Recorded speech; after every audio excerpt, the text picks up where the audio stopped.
Hey Tristan, Yeah. why does my car make a clicking sound when I turn? Either an axle could be going bad, or it could be strut top clicking. Um, I've seen ball joints click while turning too, so could be a number of things, but typically that's it. Sam, why does my car make a clicking sound when I turn? Could be a handful of reasons. Suspension related, ball joints, tie rods. Probably most commonly, though, your CV axle. Sandro, why does my car make a clicking sound when I turn? Most common cause is a CV axle.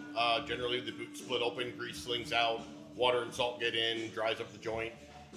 I've also heard similar concerns when front diffs that have an actuator that lock the front axles in have issues, but most common is definitely the CV axle.